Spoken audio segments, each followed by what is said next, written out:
After 72 years, I've learned the people who show up aren't always who you expect. Family can drift apart over the smallest disagreements. Strangers can become the ones who steady you. Life has a way of handing you a moment so clear, so undeniable, that it changes how you see everything. I witnessed one in Kenya, at a riverbank I'll never forget. The cry reached us at 6:47 in the morning. Walter Hayes froze. Coffee halfway to his lips. Through the grass, something moved. 14 wild dogs spread into formation. 400 meters ahead, a baby elephant stood chest deep in mud, trunk waving for help that wasn't coming. Joseph's hands tightened on the wheel. He didn't speak. The calf's legs had punched through the dried crust into wet muck. Each struggle pulled it deeper. The sound it made high, broken, repeating cut through the morning air. The wild dogs circled, patient. The alpha female sat watching, waiting. Walter scanned the tree line where the herd had vanished. "Where's the mother?" Joseph lifted his binoculars, lowered them. Gone. We'd love to know where you're watching from. Drop a comment below. And if you've been enjoying without subscribing, consider joining us. It helps more than you know. Thank you. 45 minutes earlier. Walter Hayes woke to gray light filtering through canvas. His hand reached across the cot before his eyes opened. The pillow beside him was cold, flat, untouched. 14 months, still reaching. He sat up slowly, joints protesting. The safari tent smelled of dust and something faintly chemical insect repellent. Maybe. Outside. Birds he couldn't name were already calling. From his wallet on the nightstand. He pulled out a folded piece of paper. Margaret's handwriting, slanted and familiar. See the elephants of Tsavo together. The word together had a line through it. His pen, her funeral. He folded the paper and slipped it into his pocket. He checked his phone. No messages. He hadn't sent any either. Stubborn old fool. Wonder where she got it from. He dressed in silence. The land outside was not beautiful. Not the way postcards promised. It was cracked earth and brittle grass. Yellow gold under the rising sun. The Galana River cut through it like a brown scar, slow-moving water, thick with silt. Somewhere beneath that surface, crocodiles waded. Dry season. Everything here was thirsty. Everything here was watching. Joseph Mwangi pulled up in the open-top Land Cruiser at 6:15. He was a lean man, late 50s, with deep lines around his eyes and hands that never seemed to stop moving, adjusting mirrors, checking gauges, testing the radio. "Morning, Mr. Walter." Walter climbed in, nodded once. They drove east, toward the river. The air smelled of dry grass and animal dung. Somewhere ahead, dust rose in a slow column. "There," Joseph said, pointing. 12 elephants moved through the morning mist. Gray shapes, enormous, unhurried. They walked in formation, the older females on the outside, the young ones protected in the center. "That one in front," Joseph said. "See the torn ear. That's Amara. Lion got her back in '07. She won." Walter watched. The matriarch moved with the weight of something patient, unrushed, unafraid. "And the little one?" Walter asked. A calf stumbled between its mother's legs, trunk swinging, bumping into her ankles. Quito, born last rainy season. Joseph smiled slightly. "Still thinks everything's a game. That one." Walter's hands tightened on his knees. He looked away, toward the river, toward nothing. The calf wandered further from its mother, stopped near a patch of tall grass, sniffed at something on the ground. It didn't follow when the herd moved on. The herd moved east, toward better grazing land beyond the acacia grove. Amara led. Her massive body swayed with each step, trunk testing the air. 2 older females flanked the group, one on each side. The younger elephants walked in the center, shielded. Walter watched through the dust their feet kicked up. There was something ancient about the formation, something that predated humans by millions of years. The land cruiser followed at a distance, engine idling low. Near the edge of a shallow ravine, a young elephant, maybe 3 years old, lost its footing. Its front legs buckled. It slid sideways down the slope, trumpeting an alarm. Amara stopped, turned. Her trunk reached down, wrapped around the young one's body, and lifted. The juvenile scrambled back to solid ground, shaking. It took less than 10 seconds. But in those 10 seconds, Quito had wandered off. Walter saw it happen. The calf had stopped near a patch of grass, trunk probing the ground. Something had caught its attention, a tortoise, maybe, or an unfamiliar scent. Its small ears flapped. Its tail swished. The herd moved into the tree line. Quito didn't follow. When Walter looked again, the grass around the calf was taller than its back. The other elephants were gone, swallowed by the shadows of the grove. Quito raised its head, looked left, right. It called out once, short, high-pitched. The sound died in the morning air. No answer came. Quito tried to catch up. It moved quickly now, choosing a path that angled toward the river, a shortcut through the low scrub. The ground near the bank looked solid, a thin crust of dried mud, cracked into geometric patterns by the sun. It held the weight of insects, of small birds. It did not hold the weight of an 8-month-old elephant. Quito's front legs punched through the surface. The calf lurched forward, trunk swinging wildly. Its hind legs scrambled for purchase, found none. The mud was wet beneath the crust, cold, thick. The calf sank to its belly. Each movement made it worse. The mud sucked at its legs, pulling downward. Quito called again, louder now, panicked. The sound ripped across the savannah, sharp and broken. Walter's coffee cup clattered against the door. Joseph's foot hit the accelerator. The land cruiser surged forward, then slowed. He kept them at 400 meters. "Distress call," Joseph said. His voice was flat. "Something's wrong." Walter could see the calf, now gray body half submerged in black mud, trunk waving above the surface. The sound it made was continuous now, a repeating cry that seemed to come from somewhere deep inside its chest. "We have to get closer," Walter said. "We wait." "The hell we do." Joseph's hand stayed on the wheel. His knuckles were pale against the dark skin.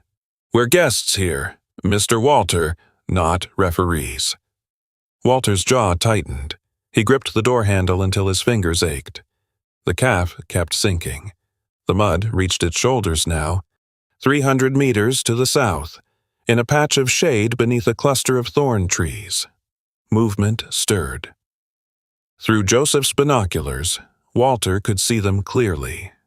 The alpha female lifted her head first, her ears large, rounded, painted with patches of white and tan rotated toward the sound. Her nose twitched. Beside her, another dog stirred, then another. She stood. 14 bodies rose with her, moving as one. They didn't run. They walked, spreading out in a wide arc, each dog finding its position in the formation. Some went left, some went right. 2 hung back reserves. Walter watched them emerge from the grass. His stomach dropped. "Wild dogs," Joseph said quietly. They heard him too. The dogs moved without urgency.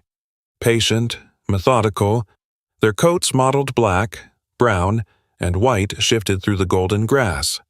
Walter counted them. 14. All adults, all focused on the same point. "We have to do something," he said. "Honk the horn, drive at them, drive." "Anything." Joseph shook his head slowly. "We interfere. We change everything. The dogs might turn on us. The calf might panic worse, and tomorrow, he paused, those dogs still have to eat. So we just watch a baby die. Joseph didn't answer. His eyes stayed on the scene ahead. The dogs reached the riverbank. They spread into a semicircle around the trapped calf, staying just beyond the mud's edge. The alpha female sat on her haunches, head tilted, watching. Quito's struggles grew weaker. The mud was at its chin now. Only the trunk and the top of its head remained above the surface. The alpha female's ears twitched. She leaned forward slightly. One of the younger dogs darted in, snapping at the air near Quito's trunk. The calf flinched, sinking another inch. Walter's hands were shaking. He didn't try to hide it. He thought of Caroline. The last time he saw her standing in his doorway, face red, voice cracking. You never listen. Not once. He'd watched her drive away. Hadn't moved. Hadn't called after her 3 years ago. Joseph lifted his binoculars, scanning the tree line where the herd had disappeared. The mother should have heard by now, he murmured. Walter followed his gaze. The grove was silent, empty. Then where is she? Joseph lowered the binoculars. His jaw was tight. Sometimes, he said, they don't come back. The alpha female stood, took one step closer to the mud.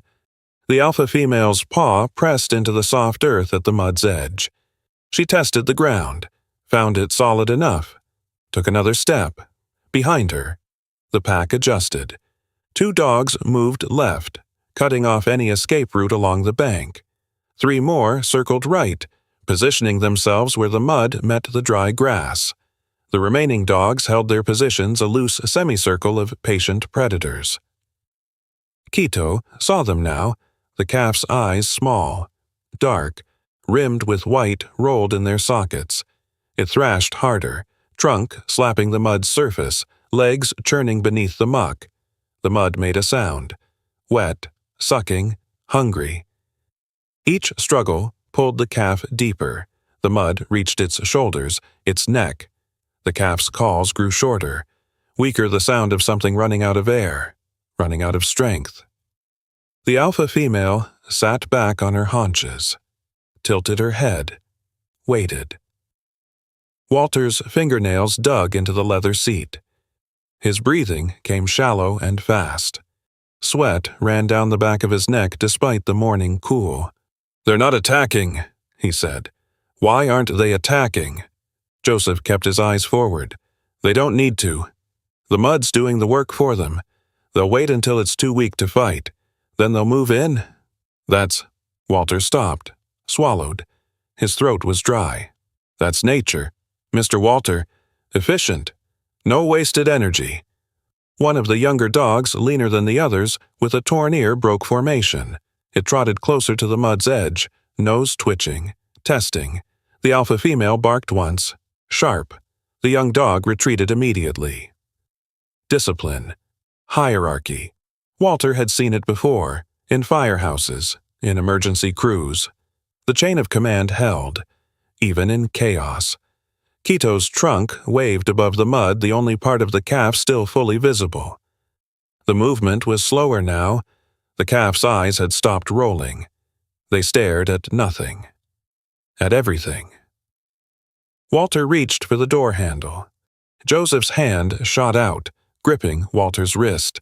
The guide's fingers were calloused, his grip surprisingly strong. Don't.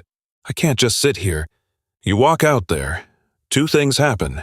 Joseph's voice was low, steady.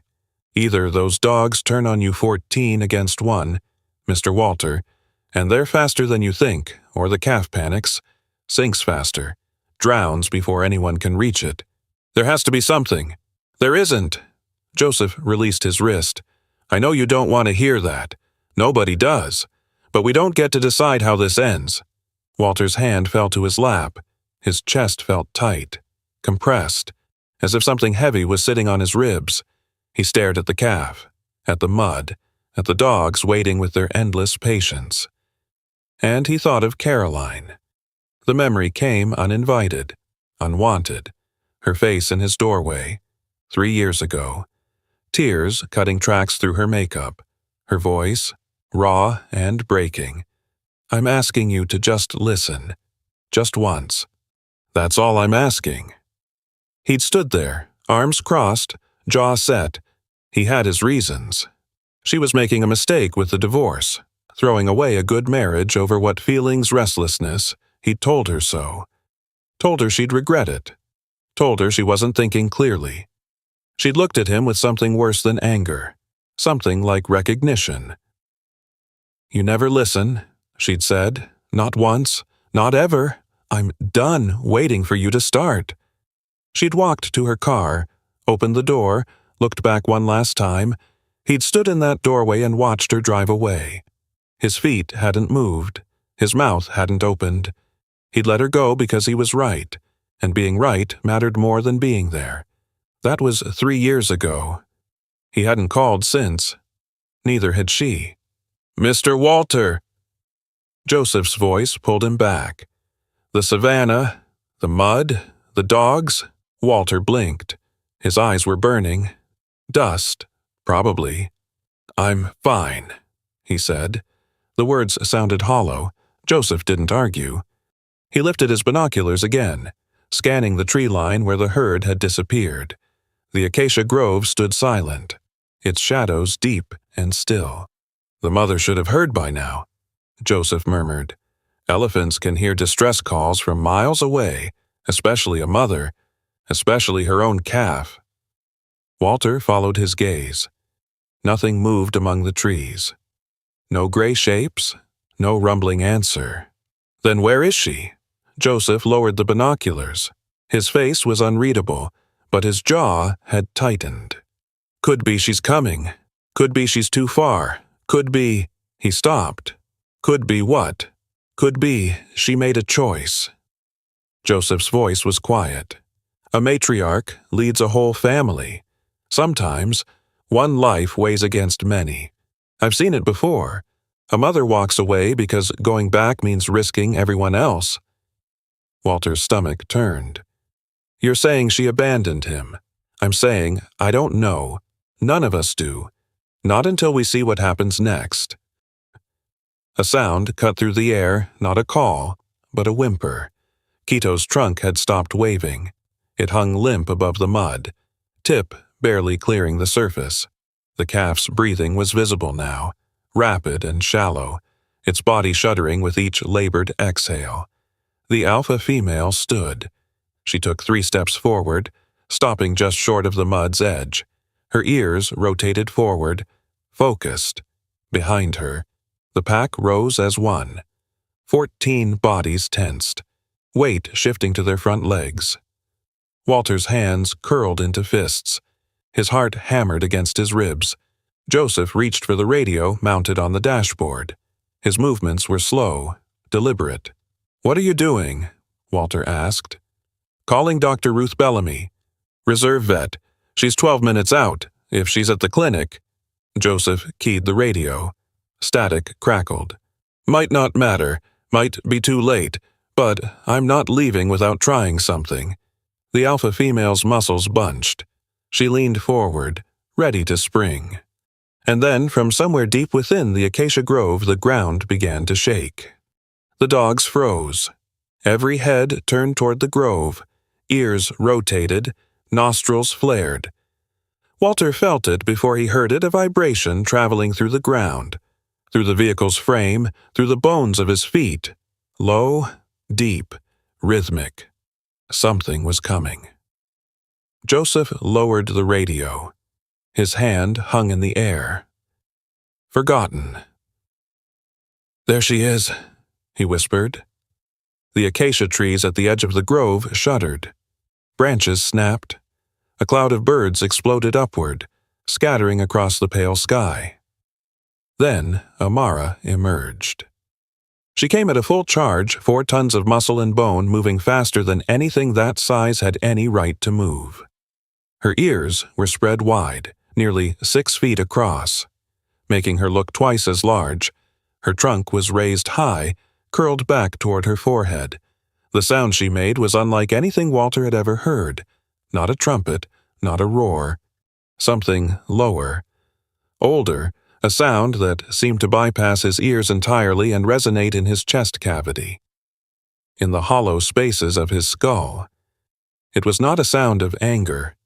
It was a declaration. The alpha female held her ground for 3 seconds. Her pack scattered around her, some bolting left, some right, splitting their formation, but she stood firm, legs braced, teeth bared. 3 seconds, 2 seconds too long. Amara closed the distance with terrifying speed.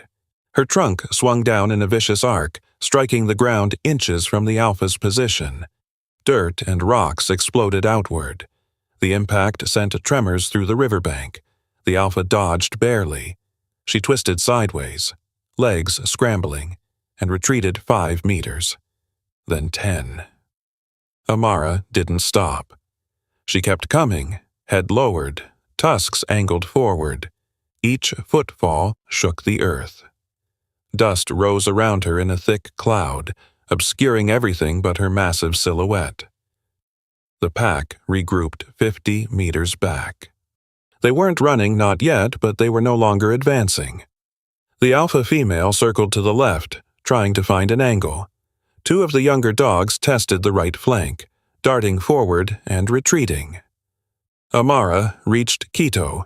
She positioned herself directly over the trapped calf, facing the dogs. Her feet planted wide, her ears kept flaring open, closed. Open again, a display of aggression that made her look even larger than she was. Her trunk reached down, touched Quito's head. The calf made a weak sound, barely audible. Amara's eyes found the alpha female, held her gaze.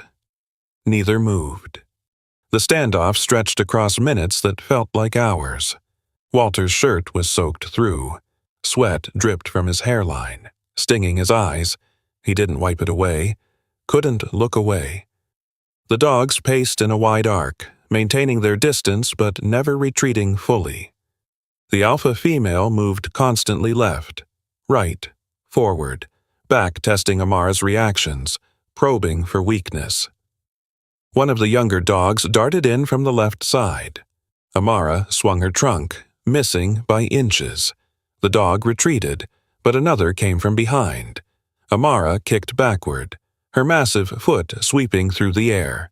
The second dog yelped and scrambled away, but she couldn't watch all directions at once. A third dog, the one with the torn ear, sprinted toward Quito from the right. Amara pivoted, trunk swinging, and the dog veered off at the last second, but the movement had cost her position. Her rear was now exposed to the alpha female. The alpha lunged.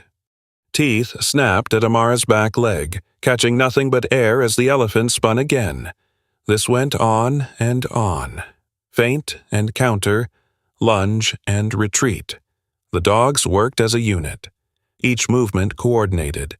Each attack designed to draw Amara's attention away from another angle. They were wearing her down. Walter could see it, the slight lag in her reactions, the heaviness in her steps. She'd sprinted over a mile to get here. Elephants could cover ground faster than most people realized, but the sprint had cost her. But she didn't give ground. Not an inch. Joseph's voice was barely audible. She can't pull him out and fight at the same time. She's trapped. Helps the calf. The dogs attack. Fights the dogs. The calf goes under. Walter's hands gripped the dashboard. His knuckles were white, bloodless. Quito was still sinking. Slowly, centimeter by centimeter. The mud was swallowing him. Only his trunk and the top of his head remained above the surface. His eyes were closed now. His breathing had gone shallow. Amara's trunk touched him again. The calf didn't respond. She made a sound, then not the war cry from before, something smaller, softer. A sound that seemed to come from somewhere deep in her chest. Somewhere beyond what lungs could produce. Walter had heard that sound once before, in a hospital room in Montana, holding Margaret's hand as the machines went quiet. Walter's hand found the door handle. "Don't," Joseph said, I can't just sit here. Walter's voice cracked. I've spent 3 years sitting on my hands, watched my daughter walk out, watched my wife die in a hospital bed. I'm done sitting. This isn't about you, Mr. Walter. Then what is it about? Joseph didn't answer immediately. His hands rested on the steering wheel, but his eyes were fixed on something far away. When he spoke, his voice was different, quieter, older. I had a son once. Walter stopped. His hand stayed on the door handle, but he didn't push. Daniel, he was 23, working his first season as a ranger, just north of here. Joseph's jaw tightened. Poachers got him, shot him twice in the chest over a pair of tusks worth less than a used car. The words hung in the air. The dogs kept circling. Amara kept fighting. I was an hour away when it happened. 1 hour, 60 minutes. I could have been there, could have done something, anything. Joseph's voice didn't waver, but his hands had started to tremble on the wheel. I wasn't, and by the time I arrived, there was nothing left to do but carry his body home. Walter's throat tightened. My wife left 2 years later. Joseph continued. Not because she blamed me, because I was already gone. I'd crawled so deep into that guilt. There was nothing left of me to hold. He turned to look at Walter. His eyes were dry, but there was something behind them, a weight that never lifted. She came back, Joseph said. That elephant. She ran over a mile through the bush to be here. She's fighting 14 wild dogs with nothing but her tusks and her will. He pointed toward Amara. That's more than some of us managed. Mr. Walter, more than I managed. Walter's hand fell away from the door. He looked at Amara covered in dust and sweat, exhausted, surrounded, and he saw something he recognized. Not an animal, a mother. Fighting a battle she couldn't win because the alternative was worse. His shoulders dropped. The fight drained out of him. I let her go, he said. The words came out rough, scraped. Caroline, 3 years ago. I stood in my doorway and watched her drive away. I could have called her name and could have walked 10 feet to her car, but I was right, and being right mattered more than being there. Joseph said nothing. My wife died asking me to fix it. I buried her without keeping my word. The dogs kept circling. Amara kept fighting. The sun kept rising. None of it stopped for his confession. A second tremor ran through the ground. Walter felt at first a vibration beneath his feet, separate from Amara's movements. He looked toward the grove, expecting to see more dogs, more predators. What he saw made his breath catch. 2 elephants emerged from the tree line, then 2 more, then 3. They came in formation, the same ancient pattern he'd seen earlier, the older females in front, the younger ones behind. But there was nothing calm about their approach now. Their ears were spread wide, their trunks were raised, their feet hit the ground in a rhythm that shook the riverbank. They had heard her, not her trumpet something deeper, a frequency that traveled through the earth itself, through rock and root and bone, the call of a mother in danger, the call that no elephant could ignore. The family. Joseph breathed. The new elephants didn't slow when they reached the scene. They split into groups, 2 moving left, 3 moving right, and positioned themselves around Amara and Quito. Within seconds, they'd formed a defensive perimeter. 8 adults now. 8 sets of ears flaring. 8 trunks raised in challenge. The alpha female's posture changed. Her ears flattened against her skull. Her tail tucked between her legs. She looked at her pack, then at the wall of gray flesh surrounding her target. The math had changed. One of the younger dogs whined a high, uncertain sound. The alpha silenced it with a sharp bark. For a long moment, nothing moved. The dogs stood frozen. The elephants stood frozen. Even the wind seemed to hold its breath. Then the alpha female turned and walked away. Not running. walking.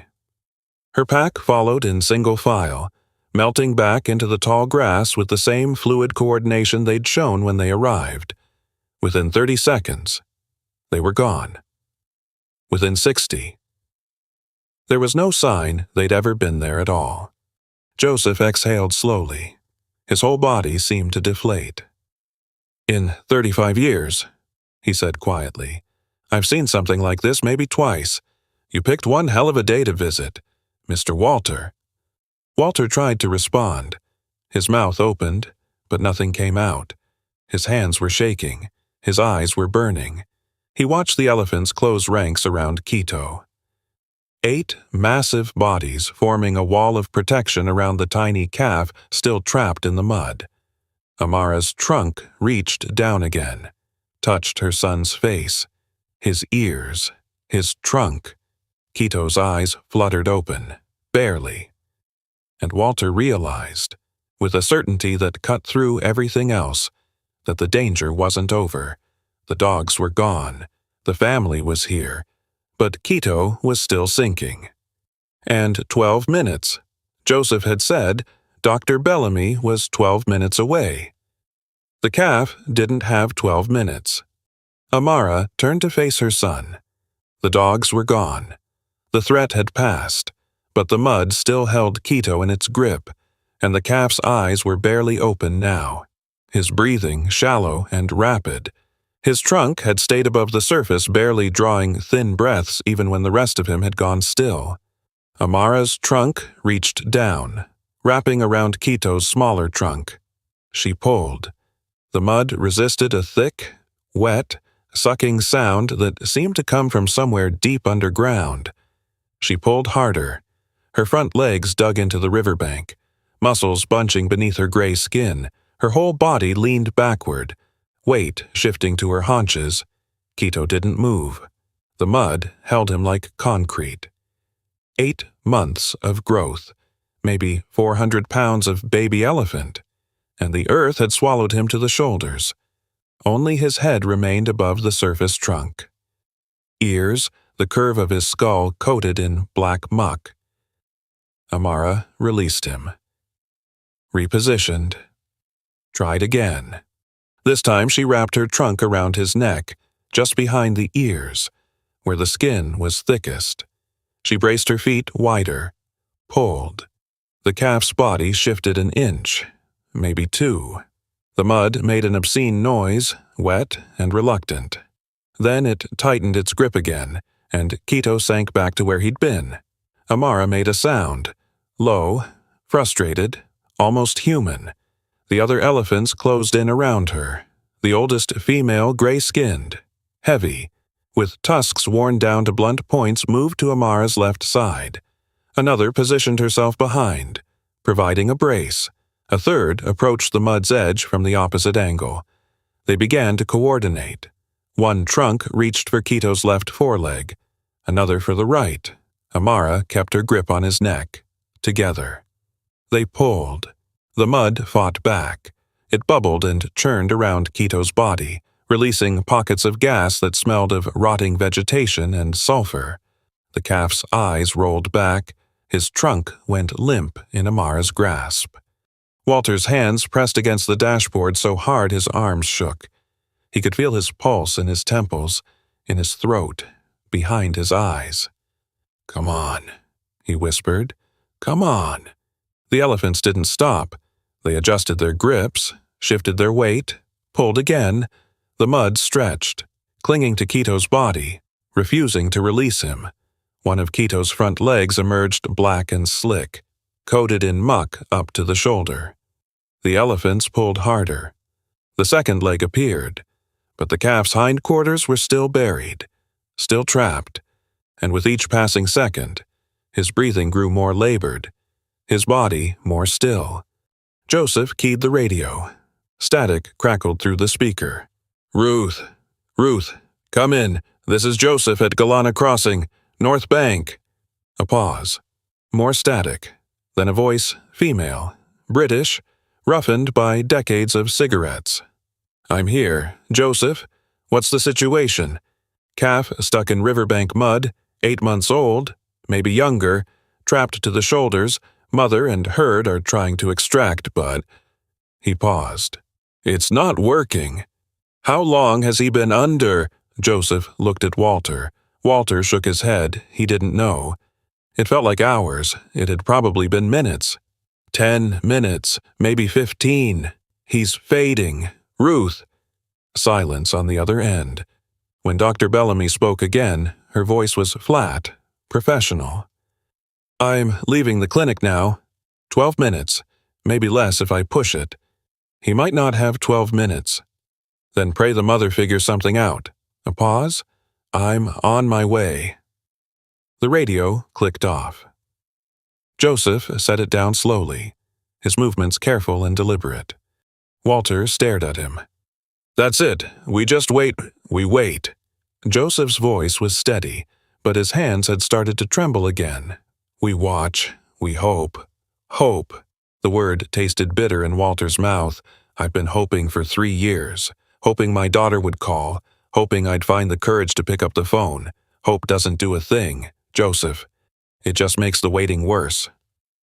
Joseph didn't argue.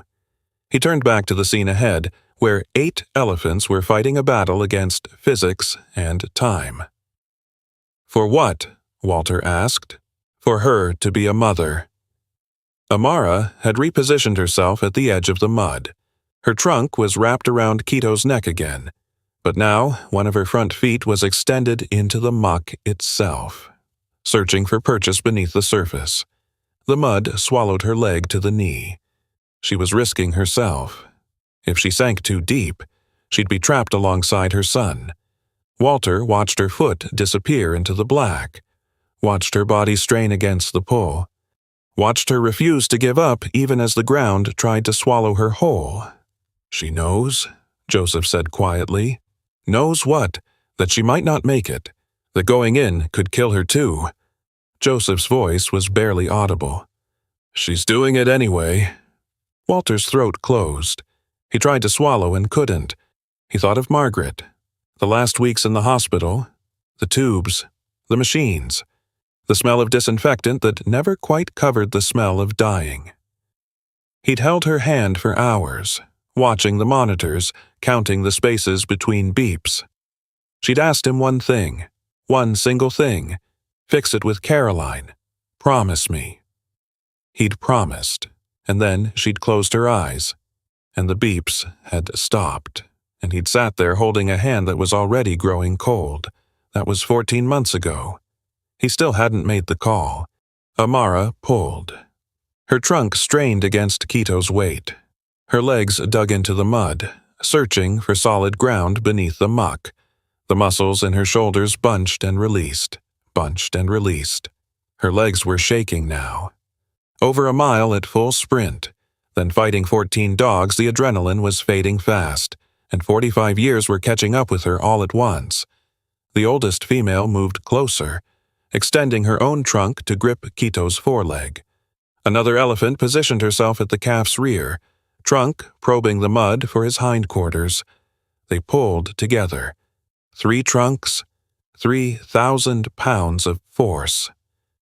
The mud resisted. Walter could hear it, a wet, reluctant sound, like boots being pulled from deep clay. The muck stretched and bubbled around Quito's body. Pockets of trapped gas released, filling the air with the smell of decay. Quito's eyes were closed now. His trunk hung limp in Amara's grip. His breathing had gone from rapid to shallow. Shallow to almost nothing. Amara made a sound. Not a trumpet, not a roar, something smaller, something broken. A sound that seemed to come from somewhere deeper than her lungs, somewhere words couldn't reach. Walter had heard that sound before, in Margaret's hospital room, in his own chest, 3 years ago, standing in his doorway watching Caroline's taillights disappear down the road. The sound of something about to be lost. The elephants kept pulling. Their bodies shook with the effort. Dust rose from their skin, mixing with the mud and the morning light. The riverbank trembled beneath their feet. The other elephants rumbled low. Subsonic sounds that Walter felt more than heard. The vibrations traveled through the ground, through the vehicle's frame, through his bones. It wasn't language. It was something older, something that meant we're here. Keep fighting. Don't stop. Quito's eyes fluttered, closed again. Amara's trunk tightened around his neck. She leaned back, putting every ounce of her weight into the pull. Her feet slid in the mud. Her legs buckled slightly, then held. One of the older females, the one with the worn tusks, moved to the very edge of the mud pit. The ground beneath her feet was soft, unstable.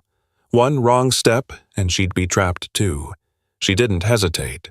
Her trunk reached down, joining Amara's, wrapping around Quito's body just behind his front legs.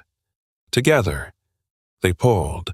The mud made a sound, a horrible, tearing noise, like flesh separating from bone. Walter's stomach turned. Quito's body shifted. Not an inch this time. More. His shoulders emerged first, coated in black slime, then his back. The mud clung to him, stretching like taffy, refusing to let go.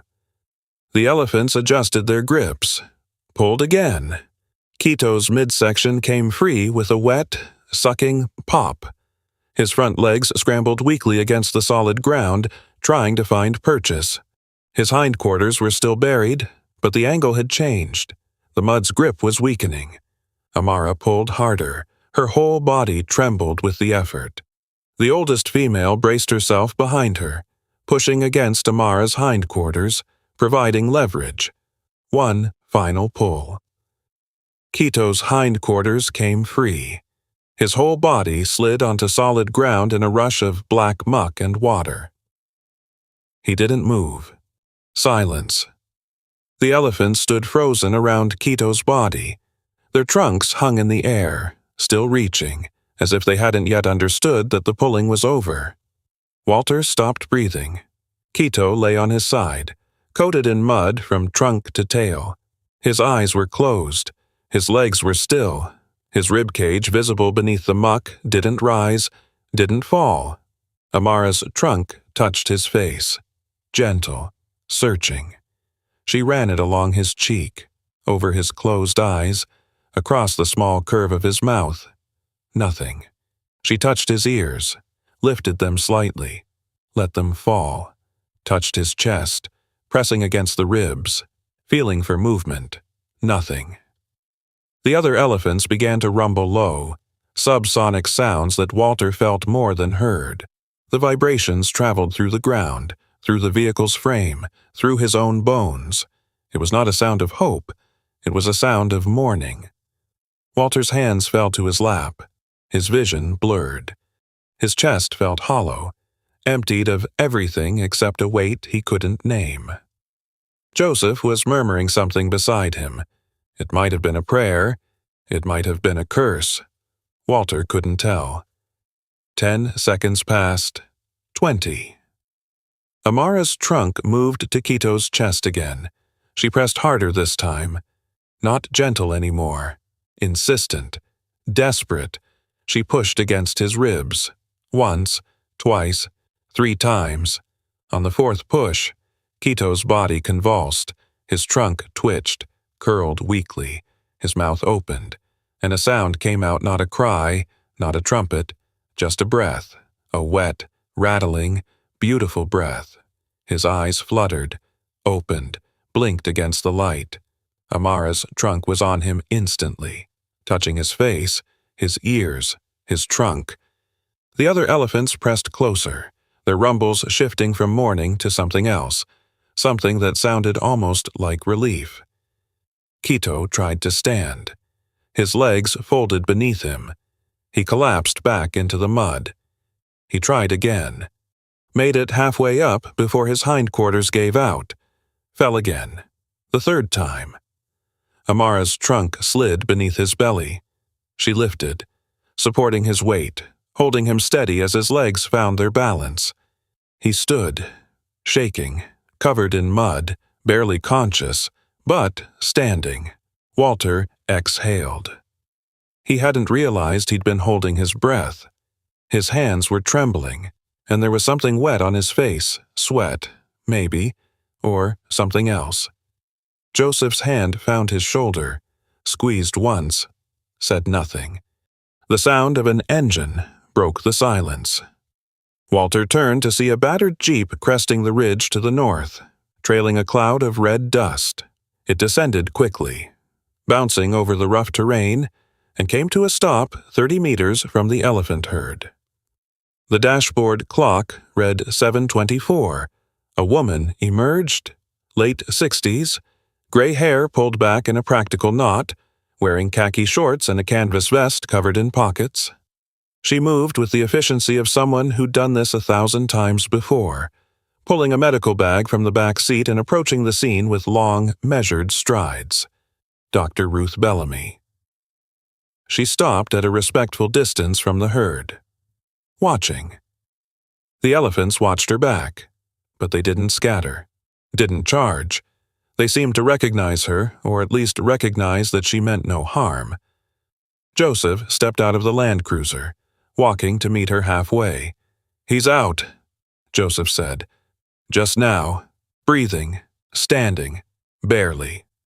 Dr. Bellamy's eyes moved over Quito's body, the mud-caked skin, the trembling legs, the way Amara's trunk never left his back. Any visible injuries, lacerations, broken bones. Can't tell from here. The mud's covering everything. Dr. Bellamy nodded slowly.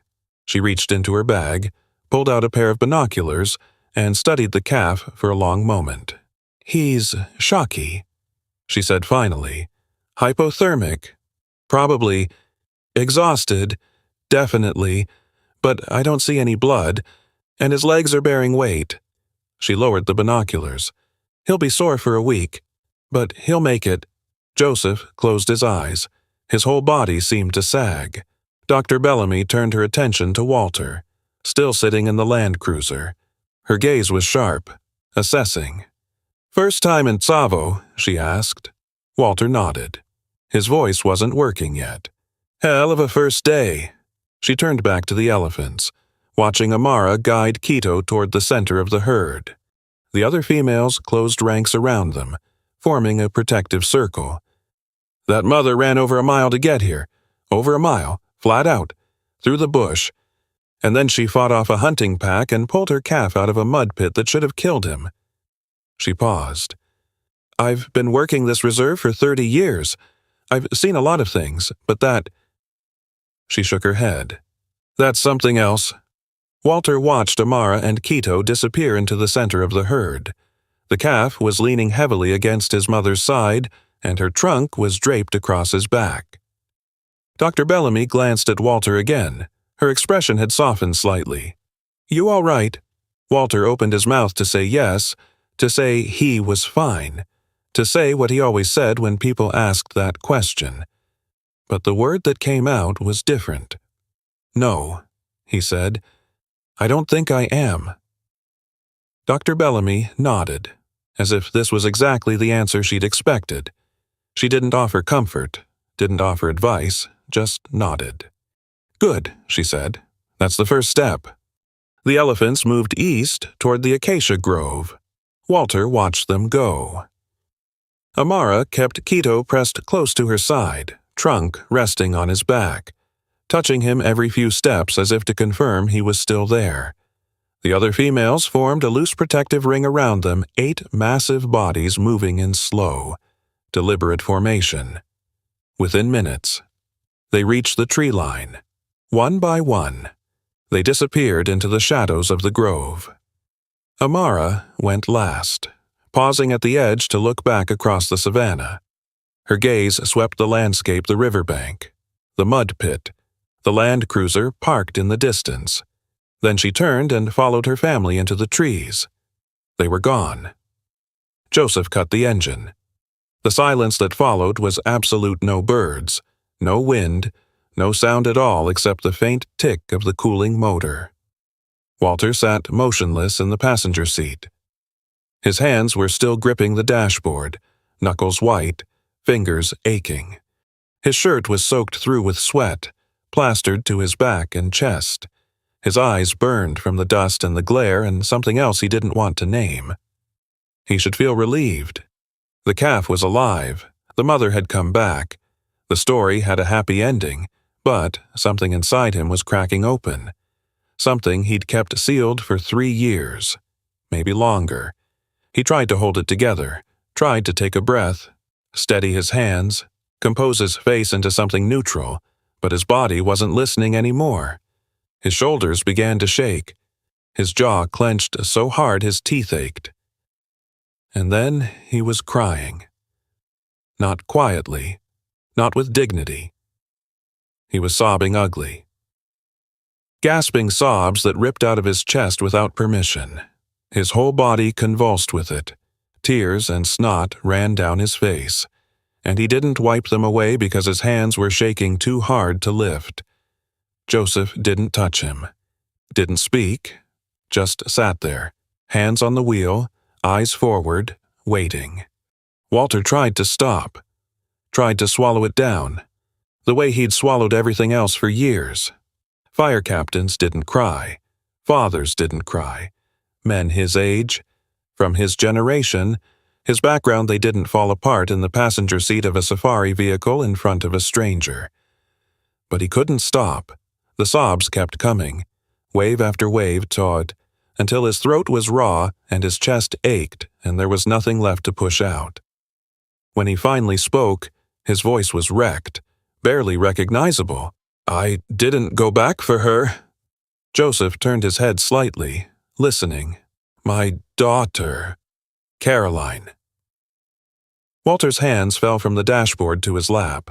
They lay there like dead things. 3 years ago, we had a fight about her divorce. I told her she was making a mistake.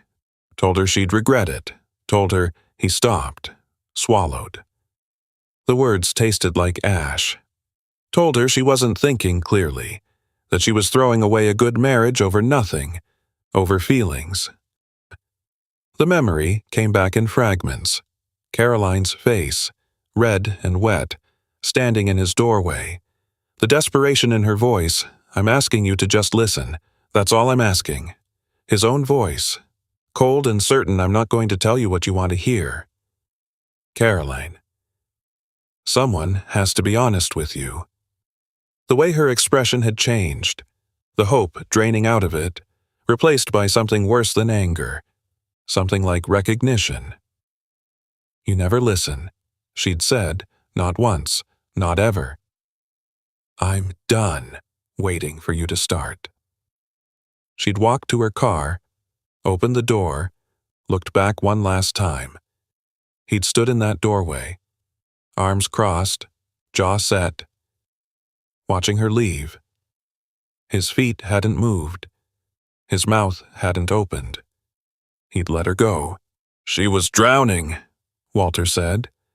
His voice cracked on the word. "And I stood on the bank and told her she should have been more careful." The sun was higher now, the shadows shorter. The heat was building, pressing down on the savannah like a weight. Walter stared at his hands. They'd fought fires for 40 years. These hands. Pulled people from burning buildings, held his wife as she died, and they'd done nothing when his daughter needed him most. "That elephant ran 2 miles to save her baby," he said. "I couldn't walk 10 feet. Joseph was quiet for a long moment. When he spoke, his voice was measured. "What happened after she left?" Walter's jaw tightened. This was the part he'd never told anyone. The part he'd buried so deep he almost convinced himself it wasn't real. "I could have called her. That night. The next day. The next week." His voice was flat now, emptied of everything but the facts. "I knew her number. I could have picked up the phone and said 2 words. 'I'm sorry.' That's it. 2 words. But you didn't." "No." Walter's hands curled into fists. "I didn't, because I was right. She was making a mistake, and I was right.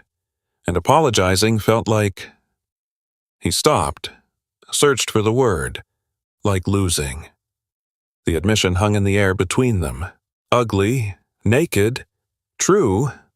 "So I waited," Walter continued. "Figured she'd come around eventually, realize I'd only been trying to help, Call me when she was ready to admit it.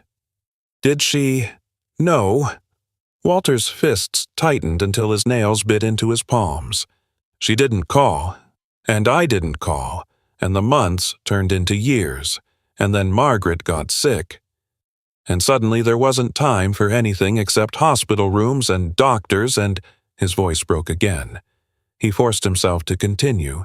She came to the funeral. Caroline. She flew in from Portland. Showed up at the cemetery in a black dress I'd never seen before. She looked older. Tired. She tried to talk to me at the graveside. Reached out her hand. Said, "Dad, He stopped. The memory was a knife in his chest. I walked away. I turned my back on my own daughter at my wife's funeral. And I walked away because I couldn't face her, because looking at her meant admitting what I'd done. What I hadn't done. Joseph said nothing. Margaret asked me one thing before she died. One thing. Fix it with Caroline. She made me promise. Held my hand in that hospital bed. Barely strong enough to speak. And made me swear I'd make things right. Walter's head dropped. His chin touched his chest. I buried my wife without keeping my word, 14 months ago, and I still haven't called. The words were out now. All of them. Every shameful, cowardly truth he'd hidden from everyone, including himself. He sat there in the passenger seat, stripped bare, with nothing left to hide behind. He felt smaller than he'd ever felt, exposed, like something that had crawled out from under a rock and couldn't find its way back. What kind of man does that? His voice was barely a whisper. What kind of father lets his daughter walk away? What kind of husband breaks his promise to a dying woman? He looked at his hands again. Worthless hands, useless hands. That elephant went into the mud for her baby, risked drowning herself, and I couldn't walk 10 feet across my own lawn. Joseph was silent for a long time. The sun climbed higher. The heat pressed down. Somewhere in the distance, a bird called a harsh, repetitive sound that echoed across the empty savanna. When Joseph finally spoke, his voice was different, quieter, older, not the voice of a guide, but of something else. When Daniel died, I blamed myself for 10 years straight. Walter looked up. My son. Joseph's hands tightened on the steering wheel. He was 23, working his first season as a ranger. Poachers shot him twice in the chest over a pair of tusks. I was an hour away when it happened. Joseph's jaw worked. His eyes stayed fixed on some point in the middle distance. An hour? 60 minutes? I could have been there. Could have done something. I wasn't— The words came slowly, dragged out like stones from deep water. I stopped eating right after that. Stopped sleeping. Stopped caring about much of anything. My wife tried to reach me for 2 years. 2 years of her calling my name while I sat in the dark, staring at nothing. Joseph's voice cracked, just slightly. She finally left. Not because she blamed me, because I was already gone. There was nothing left to hold on to. Walter said nothing. There was nothing to say. Know what finally turned it around? Joseph asked. Walter shook his head. Nothing. Joseph turned to look at him. His eyes were dry, but there was something behind them, a weight, a depth, a wound that had scarred over but never fully healed. Nobody came to save me. Mr. Walter. No miracle. No moment of clarity. I just woke up one morning and realized I had a choice. Keep dying in that guilt, or learn to live with it. He paused.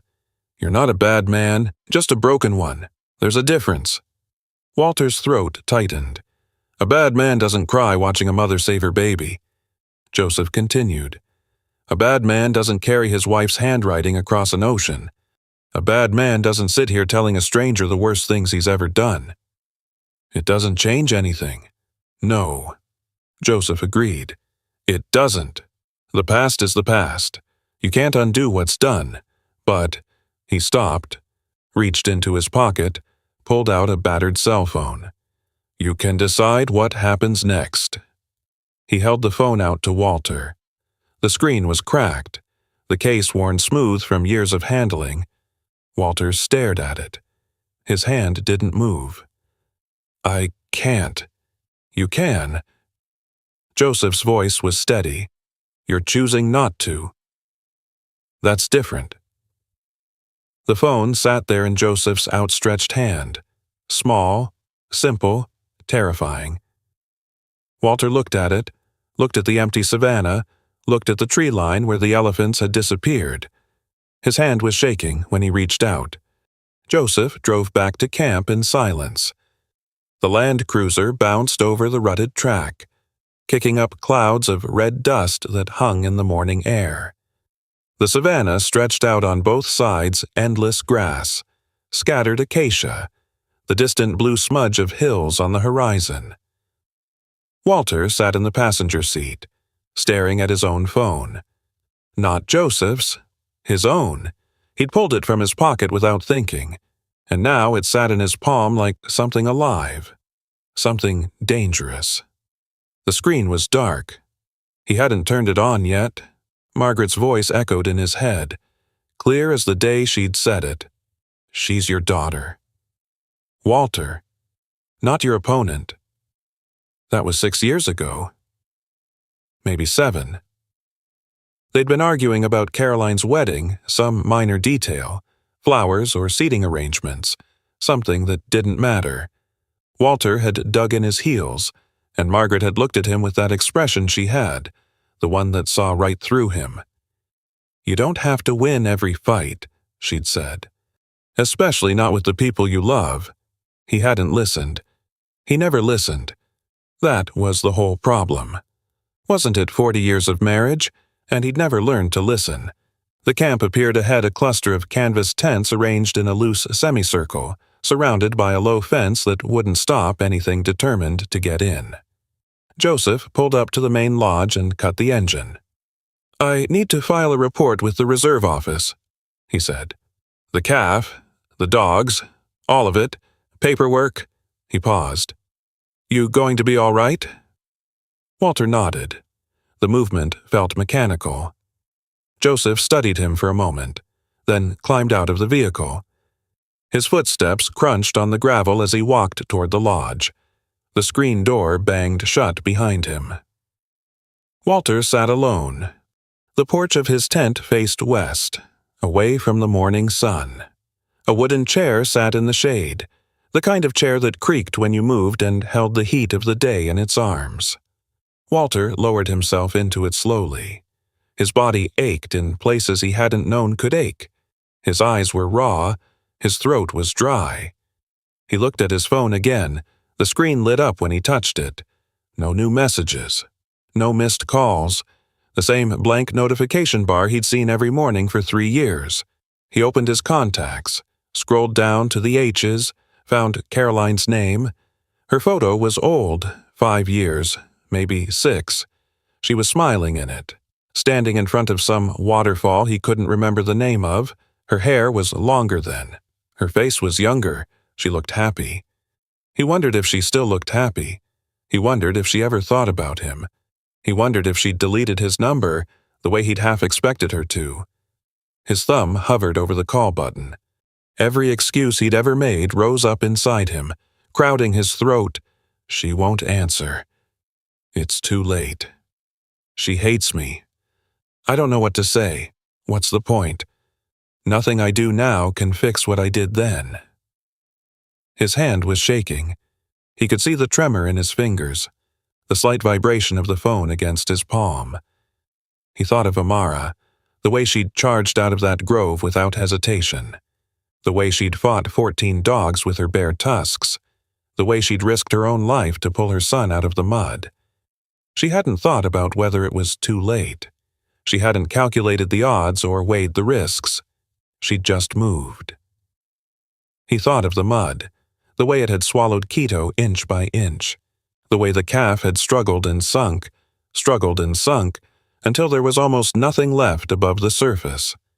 3 years of silence. 3 years of waiting for Caroline to call first. 3 years of pride and stubbornness and fear, pulling him under 1 inch at a time. He was drowning too. He'd been drowning for years, and no one was going to pull him out but himself. His thumb pressed the call button. The phone rang once, twice, 3 times.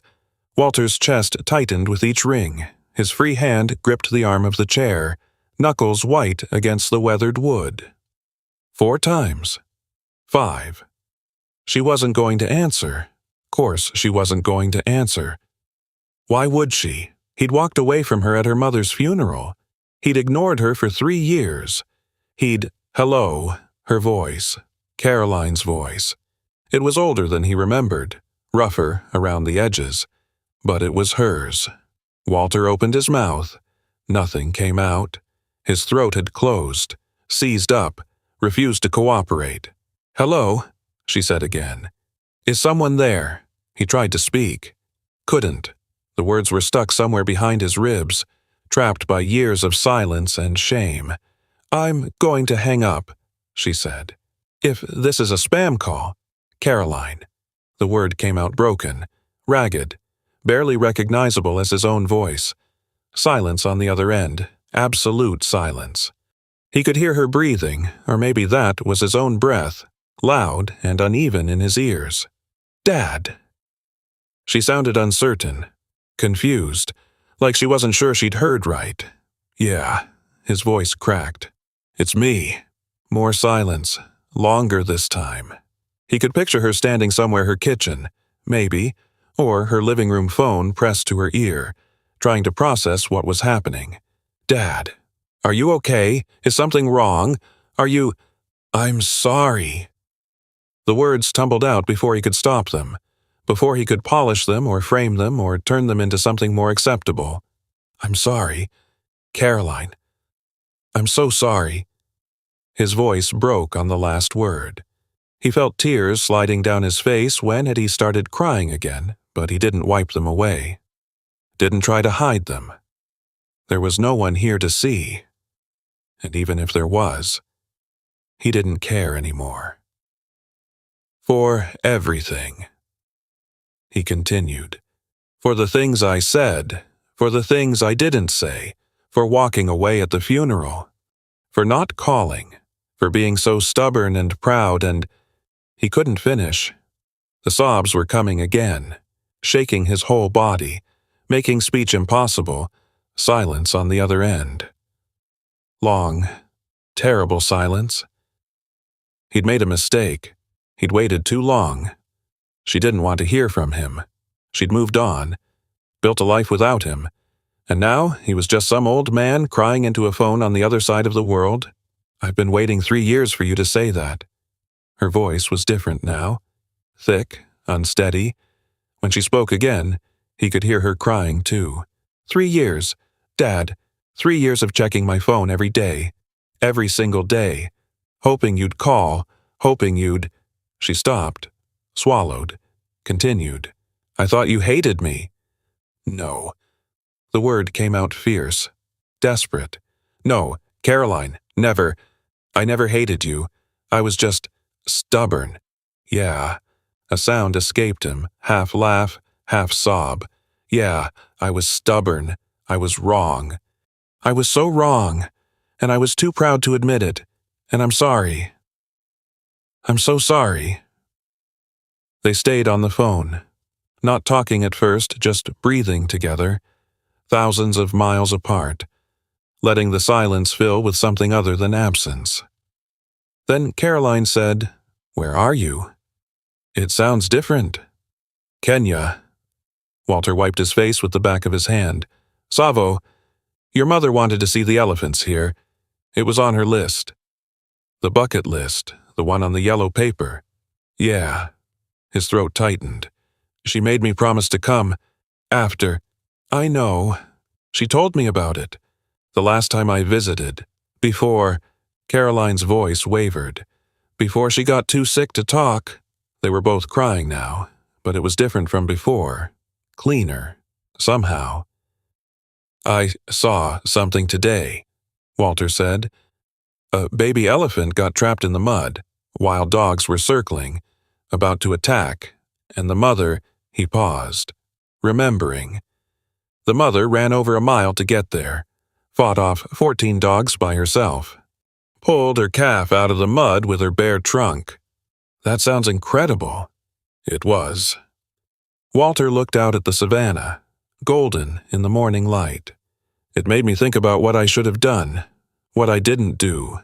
Dad, no, let me finish, please. He took a breath. I should have been there for you. When you were going through the divorce, when you needed someone to listen, I should have been there. Instead, I made it about me, about being right. Silence. Come and visit when you get home, Caroline said finally. I have a little apartment in Portland. Nothing fancy, but there's a couch you can sleep on. I'll make that meatloaf you always pretended to like. Walter laughed. The sound surprised him, rusty. Unfamiliar, but real. You knew about that. Dad, you made the same face every time. It wasn't that bad. It was exactly that bad.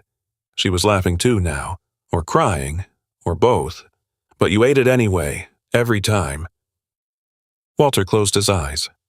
The chair creaked beneath him. I'll be there, he said. When I get home. First thing. Promise?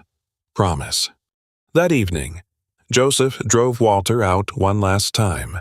The sun hung low over the horizon, turning the savannah the color of old brass. Shadows stretched long across the grass. The air had cooled, carrying the smell of dust and dry vegetation and something else water, maybe, from the river somewhere to the south. They found the herd at a watering hole near the eastern edge of the reserve. 12 elephants stood in the shallows, drinking and spraying water across their backs, the older females clustered together, trunks intertwined. The younger ones splashed and played, kicking up spray that caught the fading light. And there, pressed close to Amara's side, was Quito. The calf was caked in dried mud from trunk to tail. His legs were stiff, his movements slow, but he was standing, drinking, alive. Amara's trunk rested across his back. Every few seconds, she touched him, his ear, his shoulder, his face. Small gestures, constant reminders. I'm here. You're safe. The herd surrounded them both. No gaps in the formation. No space where danger could slip through. Walter watched in silence. The Land Cruiser was parked 50 meters away, engine off, windows down. Joseph spoke without turning his head. My grandmother used to tell me something. Said the herd doesn't count who got lost. Herd counts who made it home. He looked at Walter. You heading home, Mr. Walter? Walter nodded. His throat was tight, but not with grief. Something else. Then your story ain't over. Joseph turned back to the elephants. Just getting started. The sun touched the horizon. Orange light spilled across the water, across the elephants, across everything. Amara lifted her trunk, testing the wind. She held still for a moment, massive, patient, unbroken. Then she turned and began walking toward the tree line. The other females followed. The calves fell into place behind them. Quito walked at his mother's side. His small feet stepped where her feet had been, following the path she made. Walter reached into his pocket, pulled out the folded paper Margaret's handwriting, creased and worn soft from handling. He unfolded it, found a pen in his shirt pocket. Under "See the elephants of Tsavo together," the word "together" was still crossed out. He wrote beside it, "Saw them." Finally understood. Below that, he added one more line, "Go home to Caroline." He folded the paper, put it back in his pocket. The elephants disappeared into the golden grass, their gray shapes swallowed by the fading light. The last thing visible was Amara's silhouette, trunk raised, leading her family home. Walter watched until they were gone. Then he smiled. If something in this story left you feeling quiet, or stirred something you thought you'd put away a long time ago, that's all right. Some stories don't arrive to explain anything. They just sit with us for a while, heavy and familiar. Many of us have stood in doorways we didn't walk through. Many of us have held a phone in our hands, knowing what we should say, unable to say it. Some of us have loved people from a distance for so long that the distance started to feel permanent. Perhaps you know what it's like to carry an apology that never found its way out, or to wait for a call that didn't come, year after year. These things don't always get fixed. They don't always make sense. And maybe they don't need to. It's okay to let something rest without fully understanding it. It's okay to feel tender about people and choices and roads not taken. Not everything needs to be resolved tonight. Some things just need to be held. Thank you for staying until the end. Thank you for listening.